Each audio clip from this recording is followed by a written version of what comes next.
Hello students, this is our second video on S block element. I have already shared with you first video on first group, that is alkali earth metals.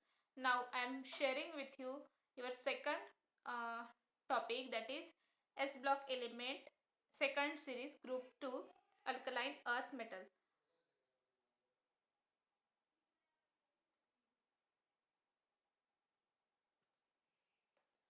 So you can see that the beryllium family, that is group 2, is called as alkaline earth metals, and their general electronic configuration is Ns2, means in their outer shell or in their last shell there are two electron present. So let's move towards physical property. First we will see the nature of this metals. They are grayish white. They are all metals with different luster. They are shiny with a silvery grayish white color when they are freshly cut, and they are malleable. Malleable means we can give them shape, or they are ductile also. So next is why they are called alkaline earth metals. In ancient time, the alkaline or the earth term is used for metallic oxides, and when these metallic oxides dissolve in water, they produce alkaline solution.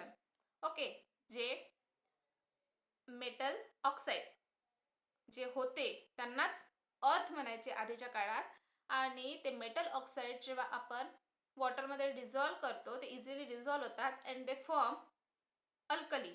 Okay, ते alkali form करतात, आणि that's why the second series is called alkaline earth metals. Okay, is that clear? Then third point is our atomic size or atomic radii.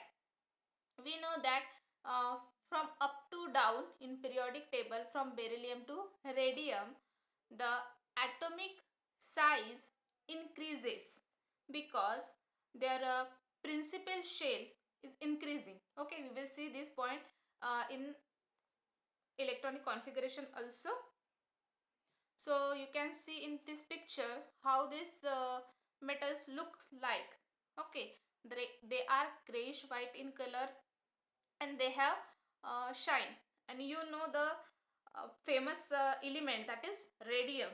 Okay, तुम्ही लहानपणी radium खेळले असाल, किंवा तुम्ही जेव्हा रोडवरून जातात ते चमकणारं, जे रेड कलरमध्ये चमकणारं और येल्लो कलरमध्ये चमकणारं जे स्टिकर लावलेलं असतं रोडला किंवा रोड साईडला, तर ते दुसरं काही नसून रेडियम असतं. ठीक आहे, तर ते Y they shine also told you about this. So you can see the electronic configuration or the last shell electronic configuration of alkaline earth metals. As I told you, in their outermost shell there are two electrons present in s orbital. You can see that for beryllium it is 2s2, for magnesium it is 3s2, then for calcium and so on up to radium it is 7s2. Means there are two electron in outermost shell. Okay, so you can see that from 2, 3, 4, 5, 6, 7, the increasing in s shell. This is because the principal shell, that is 2, 3, the number of shells are increasing. That's why the atomic size is also increasing down the group. Okay, so next important property is ionization potential. Okay, as I told you in first video, what is ionization potential or ionization energy or ionization enthalpy? So the what is ionization enthalpy? It is energy required to remove outermost or valence shell electron from gaseous atom. Okay, म्हणजे जी काही energy outermost शेलचा electron काढून घेण्यासाठी लागते, तर त्याला म्हटलं जाते ionization potential. So compared to first group, the ionization potential for second group is higher. Okay, we know that from in periodic table, as we move left to right, the ionization potential increases. That's why for first group it is lower, and for second group it is ionization potential is higher. Okay, and down the group from beryllium to radium, ionization energy decreases. Okay, from down the group ionization potential decreases. Okay, म्हणजे आपण असं म्हणू शकतो की बेरिलियमची जी ionisation potential आहे ही more आहे compare to radium. Why? Because of there beryllium is smaller in size and radium, and as we move down the group up to radium, the size of atom increases. Okay, that's why ionization potential decreases down the group. Okay, so the first ionization म्हणजे एक electron काढून घेतला आपण beryllium मधून, तर त्याच्यासाठी जी लागणारी energy आहे ती तुम्ही याच्यामध्ये बघू शकता काय आहे. So first ionization energy for alkaline earth metal family is lower compared to second ionization energy. म्हणजे एक इलेक्ट्रॉन काढून घेतला, थोडी कमी एनर्जी लागते, आणि अजून दुसरा इलेक्ट्रॉन त्याच ॲटम मधून काढायचा आहे तर आणखी जास्त एनर्जी लागते. व्हाय? कारण का आपल्याला दुसरा इलेक्ट्रॉन काढायला एनर्जी जास्त लागते?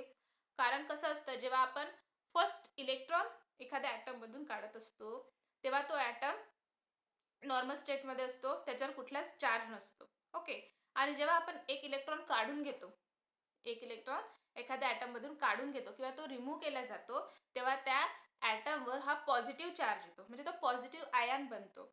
जेव्हा तो पॉझिटिव्ह आयन बनलेला असतो तेव्हा पॉझिटिव्ह आयन मधून जेव्हा आपल्याला इलेक्ट्रॉन काढायचा असतो तर ते जास्त डिफिकल्ट जातं, त्याला जास्त एनर्जी लागते.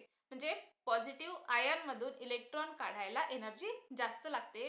That's why the second ionization energy for second group, that is alkaline earth metal, is higher compared to first ionization energy.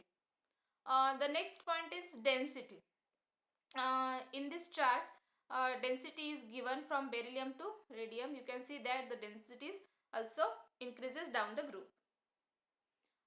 The graph showing first ionization energy for from beryllium to radium, also second ionization energy and third ionization energy. So the next property is melting at boiling point. There is a fluctuation between melting at boiling point for beryllium, because beryllium is a very small atom. It is there because of small size of beryllium, melting and also boiling point is very high for beryllium, and as we move down the group it is decreasing. Okay, so the melting and boiling point decreasing down the group. And then next is coloration to flame. This is very important point. We know that the alkali metals and alkaline earth metals both give characteristic flame to when they are burned on non-luminescent flame. म्हणजेच काय, तर जे alkaline earth metal आणि alkali earth metal means first group आणि second ग्रुपचे जे काही metals आहे, जेव्हा आपण त्यांना नॉन लुमिनिसन्स फ्लेम और बन्सन फ्लेमवर जेव्हा त्यांना बर्न करतो, दे गिव कॅरेक्टरिस्टिक फ्लेम, म्हणजे ते डिफरंट कलर्स देतात, डिफरंट कलरनी बर्न होतात. ओके, तर आपण फर्स्ट पाहिलं होतं की जसं लिथियम आहे, त्याच्यानंतर सोडियम, पोटॅशियम, हे डिफरंट कलर्स देतात. तर सेम सेकंड ग्रुपचे एलिमेंट्स सुद्धा जसं बेरिलियम आणि magnesium, they do not give any colour on Bunsen burner, but calcium give brick red colour. त्याच्यानंतर तुम्ही याच्यामध्ये बघू शकता बेरिलियम अँड मॅग्नेशियम तो कुठल्याच टाईपचा कलर देत नाही जेव्हा आपण फ्लेमवर बर्न करतो, बट कॅल्शियम ब्रिक रेड, त्याच्यानंतर SR क्रिम्सन आणि BA that is Apple green, म्हणजे असे डिफरंट कलरचे फ्लेम्स त्याच्यामध्ये पाहायला मिळतात. आता याचे अप्लिकेशन मी तुम्हाला आधीच्या व्हिडिओमध्ये सांगितलेच आहे की what is the application of this characteristic flame. We know that the detection of metals. Okay, for detection of metals, this test is used.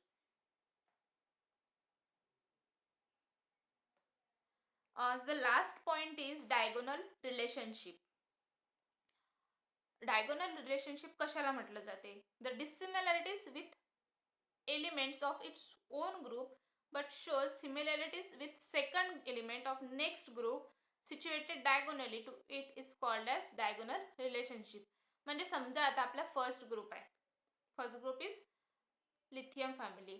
Okay, तर लिथियम जो एलिमेंट आहे हा त्याच्या ग्रुप सोबत, म्हणजे लिथियमची जी फॅमिली आहे that is lithium, sodium, potassium, त्याच्या group सोबतच्या सिमिलर त्याचे प्रॉपर्टीज न दाखवता त्याचा जो नेक्स्ट ग्रुप आहे त्यातला जो सेकंड एलिमेंट आहे त्याच्यासोबत तो त्याच्या प्रॉपर्टीज सेम असतात.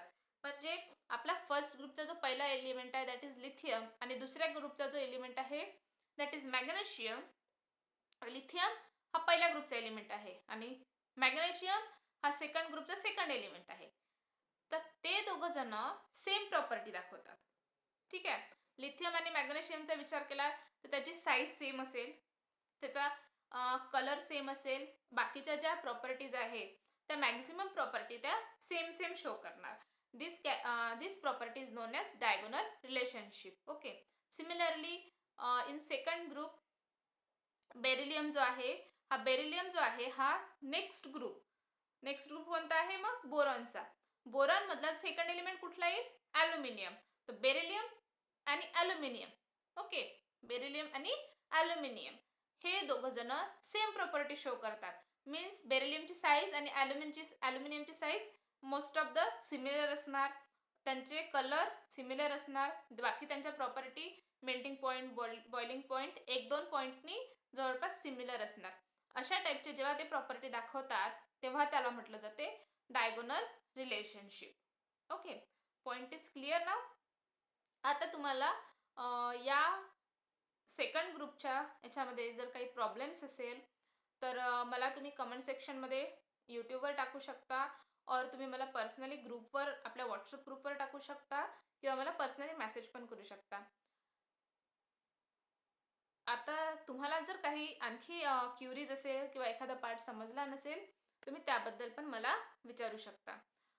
तर नेक्स्ट आहे आपला डिसिमिलरिटीज काय आहे फर्स्ट आणि सेकंड ग्रुपमध्ये. सो डिफरंट प्रॉपर्टीनुसार बघू आपण. फर्स्ट आहे hardness. So alkaline earth metal आणि alkali earth metal. Alkaline earth metal means आपला सेकंड ग्रुप आणि अल्कली अर्थ मेटल मीन्स आपला फर्स्ट ग्रुप. तर we know that alkali metals are more softer. Okay, alkali metals जे आहे ते soft असतात. We can cut them by knife. Okay, आपण त्यांना चाकूनी पण कट करू शकतो. Compared to alkali metal, alkaline earth metal are harder. Similarly about softness, softness कोणाची जास्त असेल? ऑफकोर्स अल्कली मेटल जास्त सॉफ्ट असतात कारण की आपण त्यांना नाईफनी कट करू शकतो. आणि alkaline earth metal are harder as compare to alkali metal. Similarly heaviness, about heaviness, जर हार्ड आहे अल्कलाइन अर्थ मेटल त्यांची they are more heavier. Similarly about melting and boiling point, alkaline earth मेटलचा जो boiling आणि melting point आहे हा जास्त असेल compare to alkali earth metal. Basic character, we know that alkali metals are more basic as compared to alkaline earth metals. For size, let me know about size. Size कोणाची जास्त असेल? Alkali earth मेटलची की alkaline earth मेटलची? हे तुम्हाला मी already explain केलेलं आहे. Then reducing property. Reducing property alkali earth मेटलची alkaline earth मेटलची कमी असेल compare to alkali metal. Then oxidize and hydroxide. Oxides of alkaline earth metal are more covalent. ते कोवॅलंट बॉन्ड फॉर्म करतात आणि compare to alkali metal they are less covalent. Reaction with water.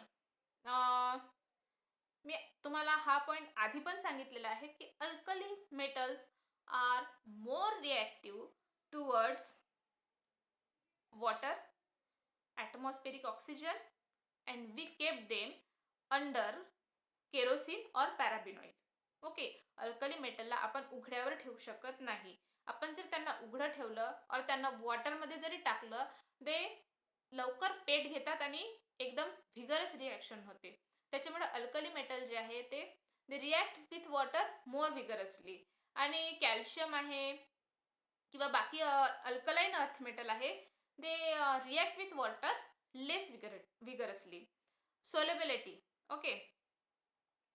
तर जे alkaline earth metal आहे, they are insoluble in water, but alkali earth metal आहे त्याचे जे काही कंपाऊंड आहे, they are soluble in they are mostly insoluble in water. Then polarizing capacity. Polarizing capacity for alkaline earth metal is greater आणि for alkali earth metal it is lower. Okay. So these are for this is the dissimilarities or some characteristic property of alkali earth metal and alkaline earth metal. I hope तुम्हाला हा पण part समजलेला असेल. जर काही difficulties असेल तर तुम्ही मला विचारू शकता. देन नेक्स्ट एक पॉईंट आपला राहिलेला आहे की जसं अल्कलाईन अर्थ मेटलला why they are called alkaline earth metal मी तुम्हाला एक्सप्लेन केलेलं आहे. Same alkali metals why they are called alkali metals. This is because when they are dissolved in water, when they are dissolved in water किंवा जेव्हा वॉटरमध्ये टाकले जातात, they form alkalis. more easily ते easily alkali form करतात आणि they are more reactive towards water. That's why they form alkali more easily. आता question हा आहे माझा तुम्हाला की what is difference between alkali and base. Okay. आपण बरेचदा NaOH that is sodium hydroxide याला आपण बेस म्हणतो. ओके. तर तो बेस आहे, अल्कली आहे, नेमकं काय आहे हे मला कन्फर्म करून सांगा आणि मला हे सांगा की what is the difference between alkali and basis. Okay. Let me know your answer in comment section below. तर आपण हा व्हिडिओ इथे थांबवूया.